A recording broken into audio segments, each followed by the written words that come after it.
Hey fam, it's Karen.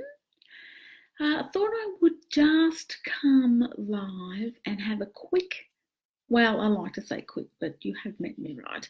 But I want to have a quick conversation with you about trauma, triggers, and tea.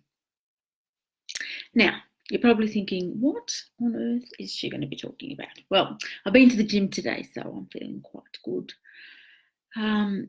Although somebody stole like 30 minutes from me from the treadmill because I swear that I was on there longer than was showing up. But anyways, so today, because I want to talk to you about what's happened to me, because I want to use that as a teaching experience, because I like to learn about what I'm going through, and I figure if what I go through can help me, then maybe that can help somebody else as well. So I really want to, I guess, unpack it, and I'm hoping that by me going through it, that will help you.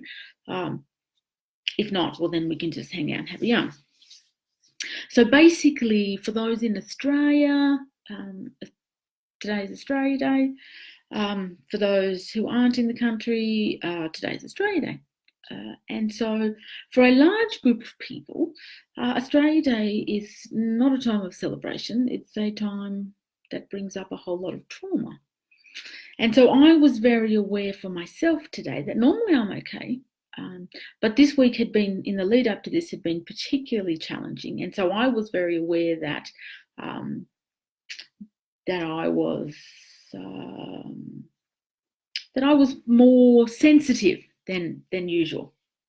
And so in the lead up to it, it was a little bit of a challenge. And then today I got triggered, and it pretty much went downhill.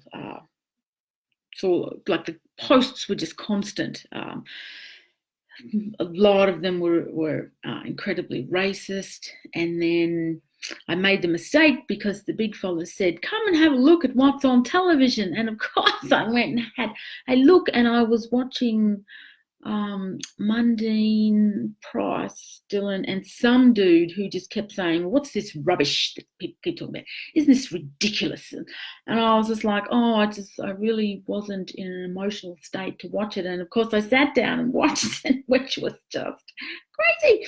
And so I was very aware that I was not in a great place. And I wanted to help you through this because I think it will be helpful, because when it comes to trauma, it's only been about 6 or 7 generations since non-Indigenous people have been here. So that's not a whole lot of time. So we still have a lot of that trauma going on between both sides of the Indigenous people, non-Indigenous people. And so in terms of what happens in trauma, we go into fight and flight. So the polyvagal things literally come from a place of, is this safe? Like, am I safe here or am I not? And it's exactly the same as you trying to slow your heartbeat down, or if you try to slow the blood pumping around your body. You literally have no control over that. You can't control it. So when it comes to trauma, you don't have control over what happens with that, like how that reaction shows up. You don't have control over it. And so literally you are either connecting with someone, so you are either in connection or you are in protection. And you know how you hear people say things like, why didn't, and I'm going to use females here, why didn't she run away? Why didn't she fight back? Why did she just go along with it? And literally, you cannot override that any more than you can stop your heart from beating. It's exactly the same thing saying, oh my God, I'm going to stop my heartbeat. You don't have control over that because that happens at a deeper level. It's exactly the same as what happens with fight and flight. So you're either in protection or you're in connection. And so what we know is that if I'm in protection of myself, then nothing that you say is going to help me until I've calmed that down. Like, I don't particularly like dark. I'm not good with the dark. I've done a lot of modalities and healing around the dark. I still haven't cleared that mother out yet. And I can walk down our hallway and I can walk into our room and it's dark, and I will stop at the door. Now I can talk myself through, come on, Karen, I know that it's safe in there, there's not going to be anything. And then I may be able to walk in, but when I get there and I know that it's dark, like my whole fight and flight's going, nope, we're not going in there, because bad things have happened in the dark. And so I still carry that. So I can't talk myself through that until I'm at a place where I'm realizing that I'm looking to protect myself, and that I'm then going to go, okay, am I going to talk myself through that? Am I going to try and push through? When that happens, you literally cannot move your feet. Whatever your people have phobias and stuff like that, like you literally cannot mobilize people to move through that. So you're either in connection with someone or you're in protection. There's no middle ground. And I'm going to talk about how to help out with that in a minute. But it's really important to know that, because when you're in fight and flight, and when you're triggered by something, then you're not connected with someone, you've gone into protection. So I will do what I can to protect myself, whatever that looks like, whether or not, well, you don't want to bitch slap anyone, but that whole, I will do what I need to protect myself. And with that protection comes the disengagement of that connection. I can't have both. I can't be connected to you and in protection at the same time. That doesn't happen. And so it's really important to remember, sorry, I've got some skin that's coming off, it's annoying me. It's really important to remember that everything is personal. So when I'm feeling as though I'm needing to protect myself, that to me is personal. When I'm connected with you, that's personal. You hear people talk all the time about, oh, it's nothing personal. Like business is not personal. Yes, it is, because there's a human element. There's always a human element, unless you're dealing with like robots, which is a completely different thing. But where the human element is means that there's humans involved. So you can't take the humanness out of it, because there's humans involved. And you can the army trains people to run towards bullets as opposed to running away, because they need to be trained to do something that's not normal. You're not supposed to be running at people who are firing at you. That's not a natural thing. So they're training them to do that. But the reality for most people is that they're going to run the other way, because that's the personal part of it. And it's really important to remember that you can tell somebody to like get over it, you can tell somebody to wake up to yourself, you can tell people all of that sort of stuff, but that personalness of what's going on is so incredibly important, because that's all there is. The perception is all there is. Like there's no fact, it's only perception, because I can only ever have the facts based on my perception, which comes with my past experience. So I can say that, there's a chair over there, but if it's a white chair and I'm colorblind, then that's not the fact that that's a white chair, because I'm colorblind. It could be a grey chair. So the perception that I have of that is only ever based on my past experience, exactly the same as yours. Like you might love Brussels sprouts. That for you might be a fact. Like I just love Brussels sprouts. Why? Because the past history of Brussels sprouts is that my mum made Brussels sprouts and she put gravy on them. She mashed them up with mashed potato and sprinkled herbs on it. It was lovely. Somebody else might be like, I hate Brussels sprouts. It was so disgusting. We used to have them with broccoli and they were dry and it was disgusting. So that perception is all there is. It's not fact.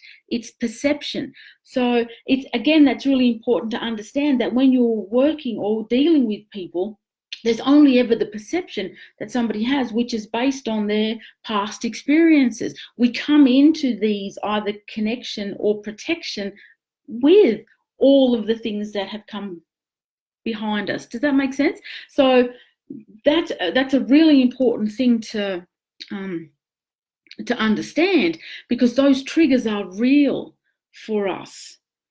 I was having a conversation with Mum this morning, and she was saying, they were talking on the news about stuff, and there's a lot of those big words I don't understand, and I said to her, you don't have to know the words, because you know the feeling of what that was like. That you have that feeling in your body of what it's like to have your oldest child taken off you and not being able to get him and see him until 30 years later.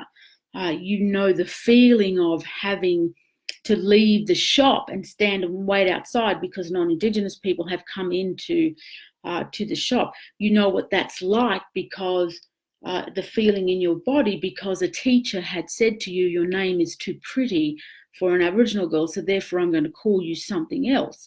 And so you're still today having that name that somebody else gave you way back then. So I guess it's really important to have that understanding in the broader context of what's going on for the people who you're closest to or the people who you interact with, because that stuff comes up for people. And so people are either going to be connected or you're going to go into protection. And so I really hope that everybody gets that, and you're going to be like, okay, that's great, Karen, what do I do with that? I'm actually going to tell you what you can do with it. And there's a couple of things in terms of trauma that's really helpful. One of the main things that we need to do is we need to self-regulate. And the way that we get out of protection and the way that we self-regulate is in connection with somebody else. We regulate ourselves based on our connection with somebody else. When babies cry, we rock them and we stay calm so that they can regulate as well. That's how that works. It's exactly the same as if you walk into a room and everybody's hyper and stuff and you're calm, people will drop and they will calm around you. Or like if you rise to them, then everybody's going to be in that heightened state. So have that understanding that you regulate yourself based on other people. I was triggered today and I was able to regulate myself because I had so many amazingly beautiful comments from so many amazingly beautiful sisters who were on here that helped me to be able to regulate.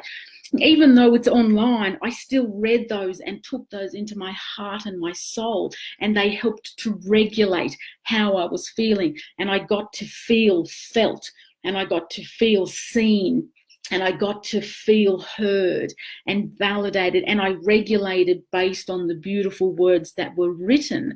And so that impact can happen even if it's not in the room. You can still have that regulation that happens with somebody else. Like that can happen. Ring somebody. Like I said, I was able to get that based on just reading those beautiful comments, because I felt as though I had that connection that helped to calm that down, and then I felt that connection, which means that I no longer had to have that protection. One of the other things that's important to do as well is to remove yourself. This is one day, it'll settle down a little bit until something else comes along, but we'll be able to settle for a little while. And so removing yourself, stop looking at the comments, don't reply, stay out of the groups, don't watch television, do what you need to make sure that you're actually not in that, whatever it is that is causing the challenge for you is really, really important. The other thing that's really important as well is to get some sort of support to be able to get you through that stuff. If you know that you're triggered by stuff, whether it is CBT, DBT, ACT, EFT, NLP, hypno, counseling, equine therapy, whatever coping strategy, whether it's becoming a witch or becoming a unicorn or a fairy, or like whatever your thing is, if it's crystals, like if it's spells, connection, like whatever the thing is for you to be able to cope, do that, have that, because you can't get through this without something. And it doesn't matter what it is. There needs to be a something that you call on to be able to help you get through this. So you need your something, and no judgment around whatever it is, because what happens is if you don't have something that helps you, your something is going to be drugs, it's going to be alcohol, it's going to be food, it's going to be shopping, it's going to be sex, it's going to be gambling, it's going to be something that helps you to regulate.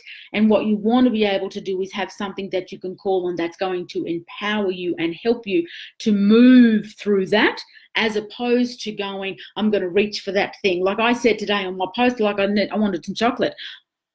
I didn't get a McFlurry, you'll be very pleased to know.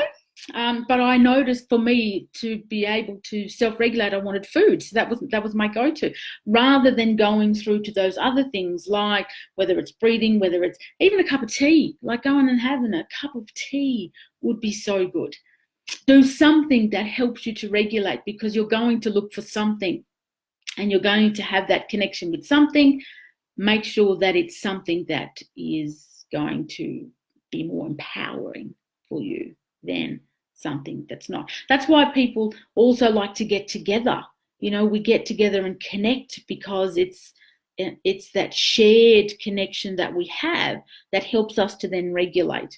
And so you absolutely need that. The other thing that's really important as well is to check in with yourself. So ask the questions: how am I feeling and what do I need? How am I feeling and what do I need? How am I feeling? I'm feeling really crap right now. Great. Excellent. I know that. What do I need? I need chocolate. I need a drink of water. I need to go for a walk. I need to ring someone. I need to read a book. I need to jump up and down. I need to take a shower.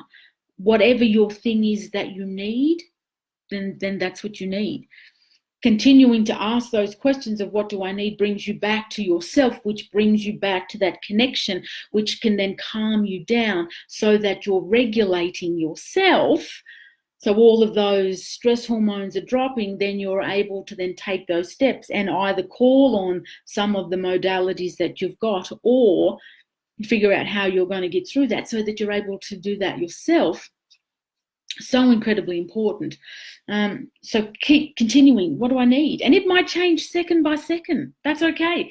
I need a chocolate now. Yep. Do I need one next? Nope. I need something else. Okay. Then I need something else. Okay. How am I feeling and what do I need? I need a hug. I need you to get away from me. I would suggest you stay away from I want to slap someone, because that's just generally not helpful. So being able to be aware of those things help you to have control over how fast you're able to regulate yourself and how fast you're able to bring yourself back down, or at least be aware of what's going on for you. And then you can make those decisions based on how do I feel and what do I need. I actually need to be really tender with myself. Okay, that's great. Then do that. I can be aware of the fact that I need that. I need that support, or I need that time out, or I need whatever. But if I don't ask those questions, then I'm not aware. Then I stay in protection. Then I stay in a heightened sense. Then I just continue that cycle, and then those stress hormones continue to stay in my body, and then I'm staying in a heightened state of fight or flight, which then can go into PTSD, which then can make me sick. And so that's a whole cycle of stuff that can happen, and a whole range of things that can be detrimental to ourselves that we can continue to get caught up in. So the stuff that I've talked about is fairly simplistic in terms of what's going on for us, but there are some basic stuff that can really, really help you. We go into protection or connection, one of the two. Everything is personal, so have an understanding that what you say, what you do, there's a human involved in that. So don't be an a-hole. Like, be a nice person. That's really important.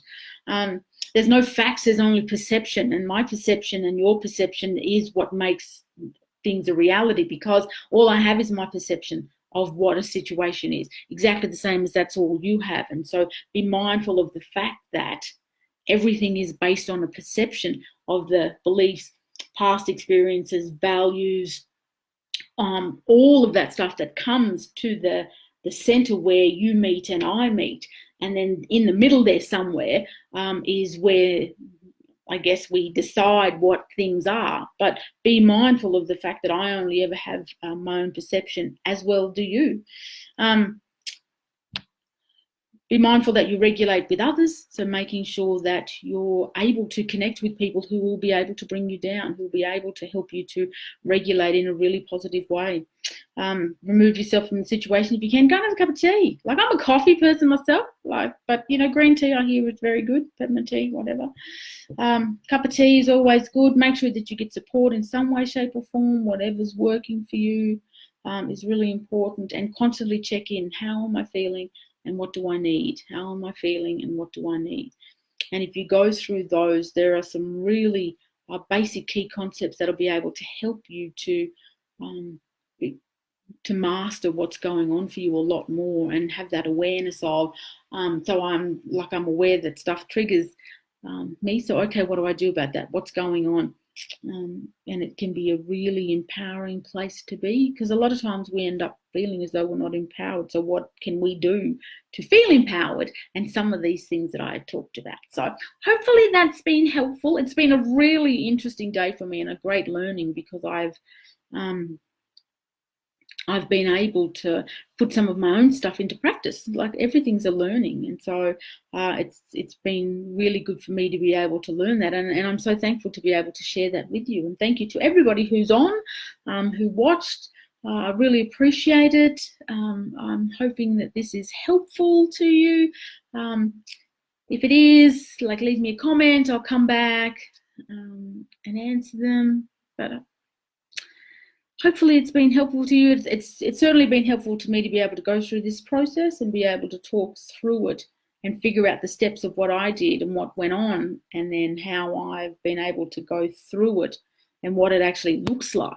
Because a lot of times we talk about what trauma looks like without actually talking about how it shows, what that looks like when it shows up, and then how that shows up in our body and how that plays out. And so for me, it's been really good to be able to talk about, actually, you know what, this is what it looks like for me. I was feeling a bit anxious, and I was aware that I was disconnected and protecting myself and just being in that.